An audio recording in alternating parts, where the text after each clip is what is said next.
Hey Track Gang, what's going on in this week's episode of the Boeville in Newtown? Well, it's right over here. Stand by and we'll get into what's happening this week.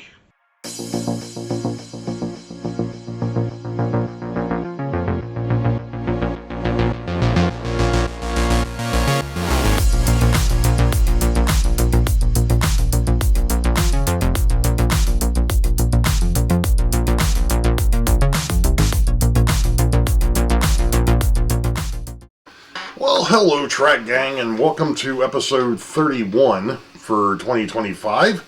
It happens to be September the 6th, 2025 . Today was a rather unique day for me. I posted it up on Facebook earlier, but we're going to go ahead and we're going to jump into what happened today. My wife Dawn had gone ahead and set us up with a table at a local flea market at a church pretty close by.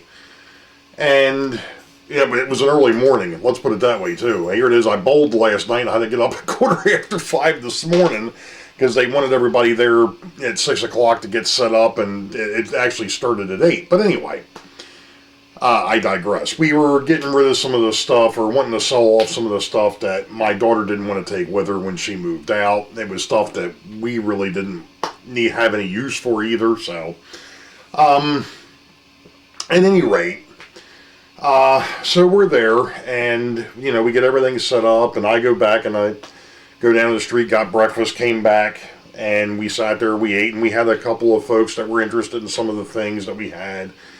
And then things kind of slowed down for a little bit, and Dawn was like, why don't you go take a walk around and see if you see anything that you want? And I'm like, oh, okay. She says, also, by the way, there's a couple things, here's a couple things to keep an eye out for. I'm like, all right, so here it is, we're getting rid of stuff, but you want me to look for stuff too. Oh, okay. So... long story short, I go ahead and I pass by one table, and lo and behold, on the edge of the table, of all things, and these, this stuff's got to be from the 70s, maybe the late 80s. I was looking to see if this, because this has still got a price tag on it from goodness knows how long and from where. But at any rate, I've got a 51-foot refrigerator car that's painted up for the Santa Fe. This one is a 50-foot box car that I'm going to have to renumber for this particular railroad because I've already got one at 11147, I'm sorry. But the one that really got me was this one. This is a Heinz billboard car, and if you happen to notice up over here, Lionel HO. Now, I've got some Lionel HO stuff, or I should say. Actually, I think I've still got one piece. The other piece I think I got rid of. One piece is a high cube boxcar, painted up for the Burlington Northern. I'm sure you all have seen that running up and down the railroad from time to time. And I had a Burlington Northern caboose. I think I actually traded off the caboose and a locomotive for something that more or less fit the era for this, because the caboose and the locomotive was an F40 PH. And it was just too new.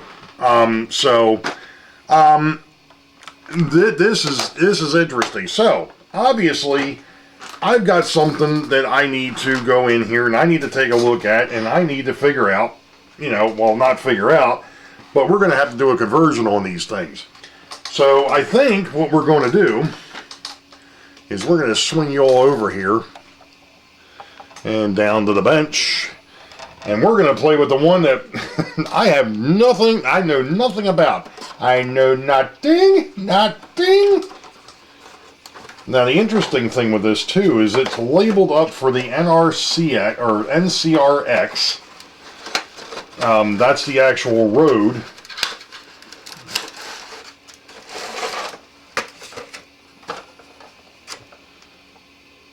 Yeah, this is General Mills Corporation. It's a possibility that the serial number down here on the side, 758411-200.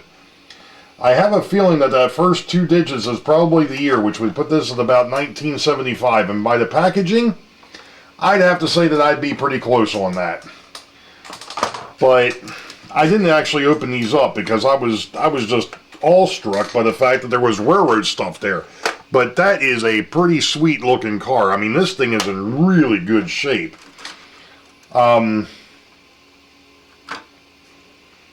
The neat thing of it is it's actually got metal axles on the wheels. Of course, they're not spinning very well. And I do know with this one here, I'm sure you all can hear it in the background, but the weight came loose. And there's the weight.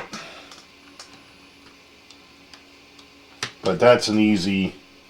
Oh, that's one of these type. That's even better. I don't have to glue it back in. It just snaps back in. Nice. Okay, well, that was an easy fix. I thought I was going to have to glue the sucker. The neat thing of it is looking at the couplers, these look very similar to typical lifelike couplers, which wouldn't be surprising. Now, I know that there's a way to do this. Oh, there we go. Yeah, these are very similar to the old lifelike or the old Bachmann of the same era. I think I am going to go ahead and change out these wheel sets, though, if I've got a set of wheel sets to put in here. Because these here are somewhat rusted, and I'm thinking that that's the reason why they're not rolling very well. Now, I could very well go in here, clean these up a little bit, and probably get them to roll, and I may actually try that first. Get the rust off the points and go from there. In fact, I do have a piece of my crocus cloth back here. Of course, it's fairly well worn, but hey.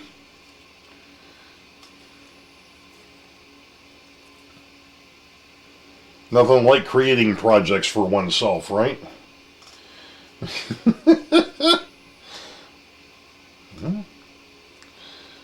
Kind of got that one cleaned up. We'll see what happens if when we go to put it back into the truck. See if it's actually going to roll any better or not.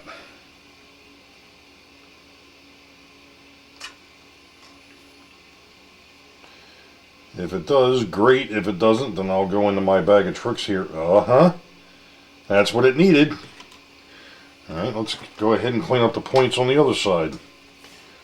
Now, the only thing I'm doing is I'm basically just taking this piece of crocus cloth and pushing the pin in to the center of it, and then taking my fingernails and just kind of running that crocus cloth across the pin to try and get rid of some of that corrosion that's on there. And then doing a pretty good job of getting rid of the corrosion that's on there. So obviously these have been sitting someplace that was damp, which isn't surprising. I mean, let's face it, most of our railroads are either in basements or attics, and neither one of them are very, very good for humidity. Now, I had that one set. No, I think we're gonna have to. Go ahead and go the other route here. One of these days, I'm hoping that Micromark goes ahead and decides to bring back their daggone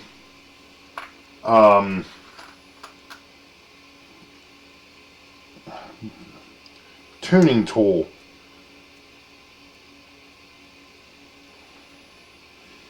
These are all too big. I may not have a set that's got small enough pins. Oh.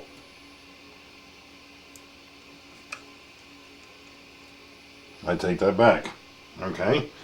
Now that I know what I'm looking for, I have to find a set of the three more wheel sets that are basically not very pointed. It's interesting, as soon as I put this other wheel set, or this other set of wheels in, neither one of them want to roll.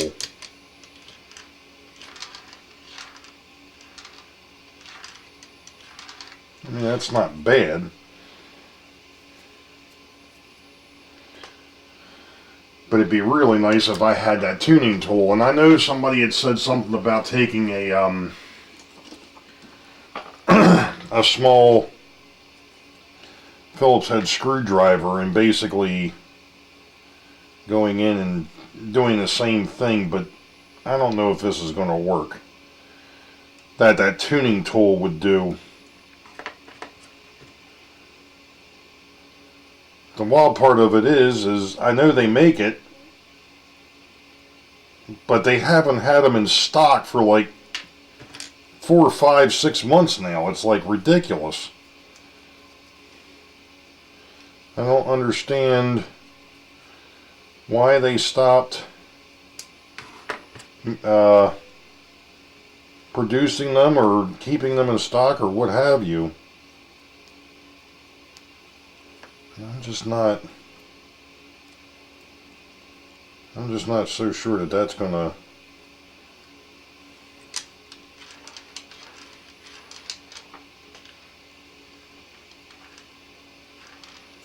I mean, it's rolling. Okay, anyway, now that we're done playing with that, let's go ahead and take that out. Get one of our 148s. Oh yeah, I forgot about that. Gotta trim the coupler box a little bit.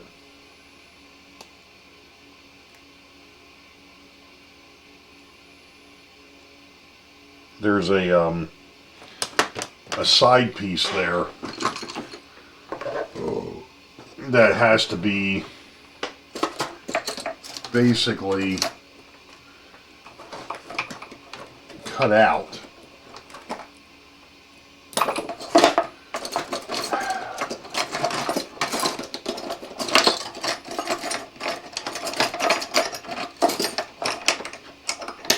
I know I've got a daggone knife in there. Where the heck is it?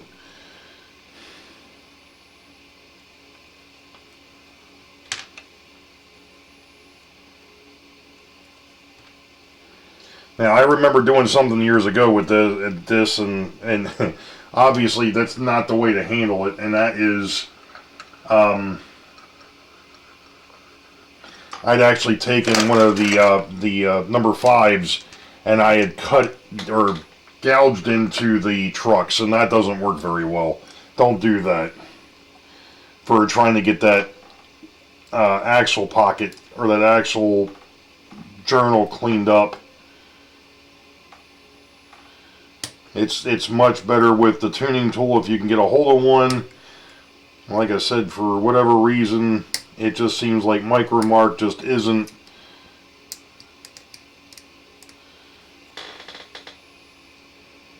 making them anymore, or they just haven't been able to keep them in stock. I'm not really sure what the deal is there anyway. Alright, so now that we're done with that, cleaning up the coupler pocket here a little bit, let's see if we can actually get the 148 in here.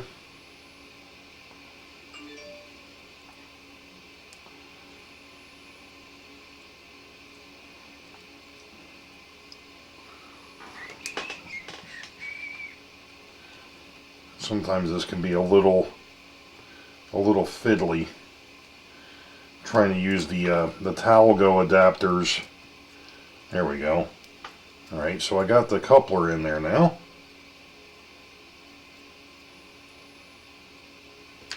Alright. I've actually got to put the adapter in.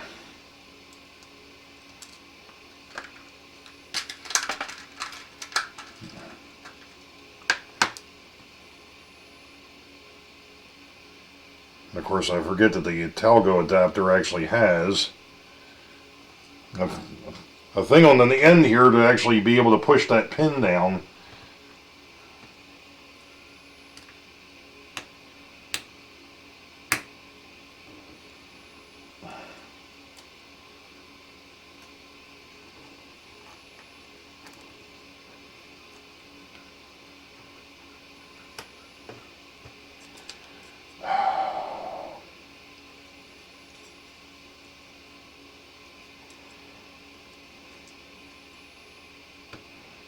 And you're supposed to be able to do this by just pushing this thing in there and turning it or twisting it, and for whatever reason this one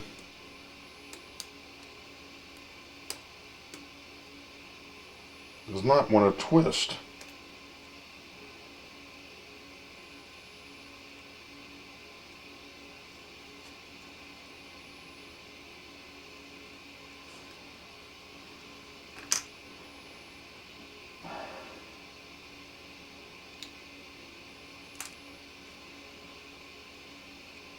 I think I see why. Alright, give me a minute. Okay, I got it. What it was is I thought that I had the coupler box cleaned up enough, but apparently I didn't. So the spring, the spring for the coupler was actually, and that came loose again. I am going to have to glue that at some point. But we'll go ahead and get this thing straightened out first, and then we'll worry about the interior, or we'll worry about that weight. Get the old knuckle coupler, or the old standard coupler out of there. Get those.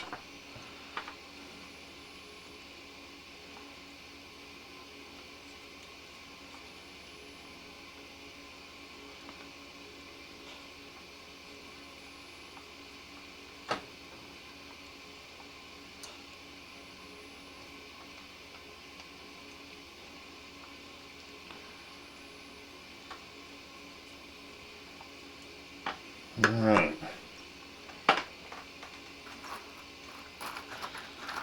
Let's see if I can find two more of that particular style wheel set.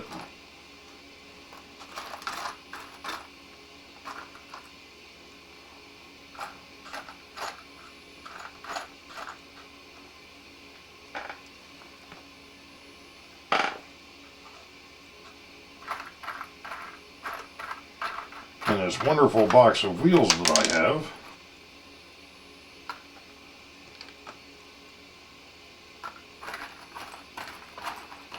I hope that I've got two more actually in here. Those are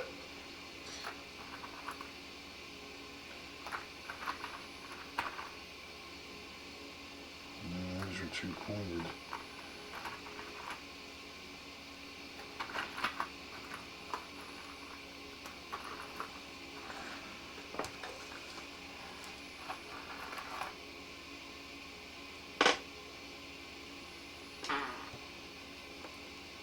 No.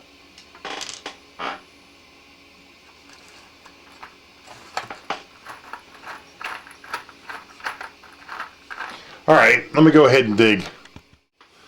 Alright, Trek Gang, after some fiddling and some futzing and some cursing, sheesh, I finally got this thing back together. After I got the couplers in there, I realized that one of the couplers was missing a spring. So I had to take it back apart, and of course anybody that's messed with the Talgo stuff, yeah, once they're in there they don't come back out very easily. So I ended up breaking that, but that's okay. Everything is back together. The weight is now in place semi-permanently, and this is now ready to get its car card and get put on the layout. So we'll move on to the next one, which is the Texas Chief refrigerator car. course, like I said, I needed more rolling stock like a hole in the head, but hey.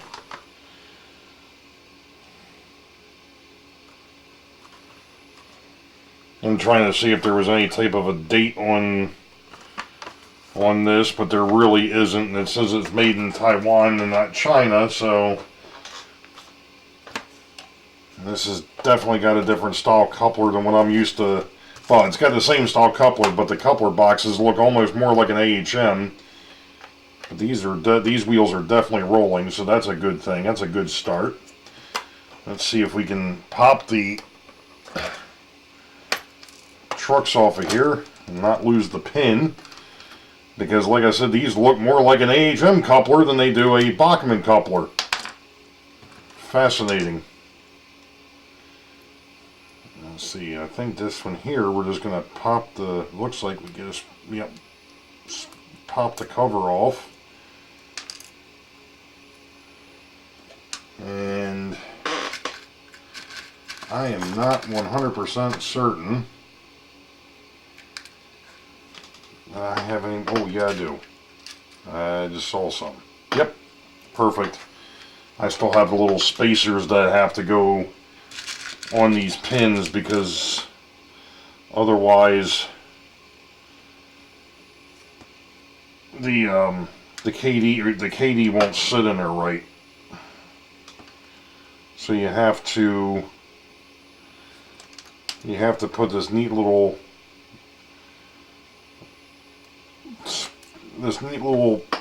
circular doodad on the post, and then put the coupler over the doodad, and then put the cover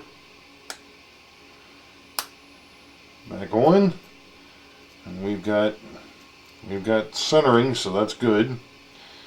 So then we can go ahead and put this truck back together. And while we're at it, we'll check the wheels.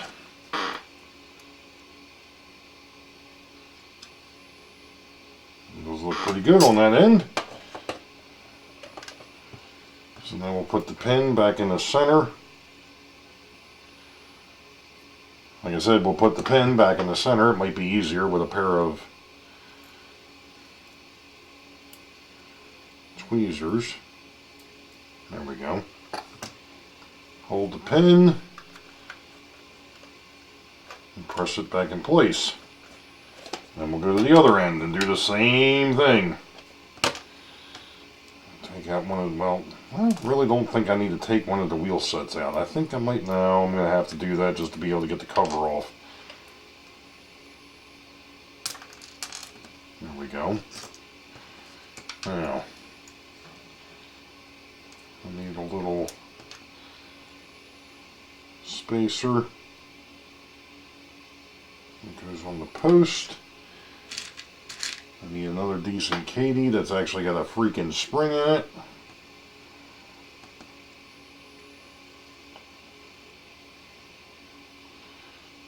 Where did the cover go? There it is.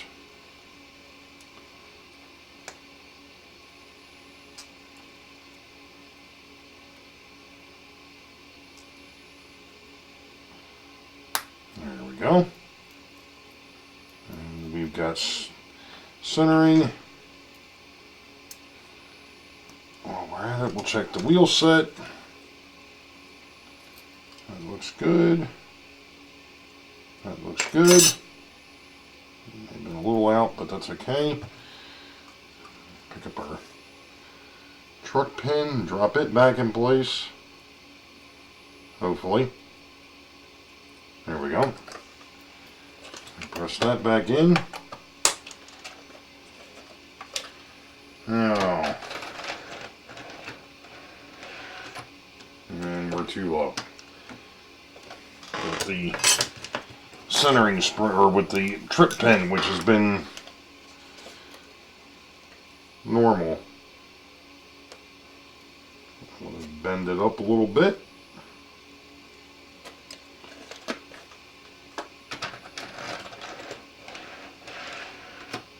There we go. Perfect height. Well, I knew the height was good. It was just the fact that the trip pin was too low, and this one here is going to be the same way. If you're wondering what I'm doing, I've actually got the KD height gauge on my piece of test track in front of the toolbox, which is back that way. Like I said, I had the same issue with the other, bingo, with the other car. So now that one is ready for the layout. Now the last one, I'm going to attempt something that I did years ago on another car, and it kind of worked. We're going to see if it works on this one. And then if it doesn't, then I'll come up with a different plan. And of course this one here has got the same style couplers as the other one had. Nice. Okay. Now before I start playing with the couplers, we're going to try something here. What I'm trying to do is I'm going to try to get rid of the existing 7 on here. And they say sometimes you can hit it with an eraser and get it to come off, but not in this case. It's not coming off. So what we're going to try and do is we're going to try and take the 7 and we're going to make it an 8. Not really great, but that worked.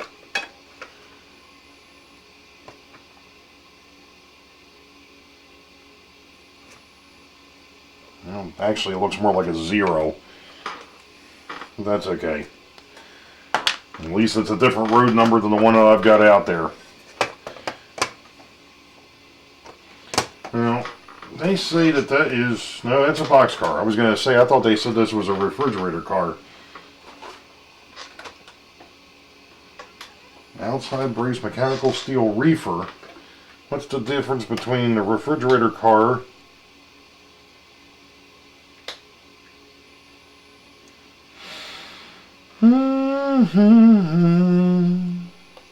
It doesn't really say. I mean, it looks almost identical to the box car.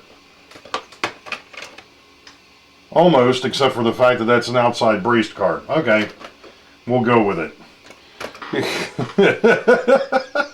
We'll roll with it. You guys didn't see any of that, I don't think. Anyway, doesn't matter. We'll be back.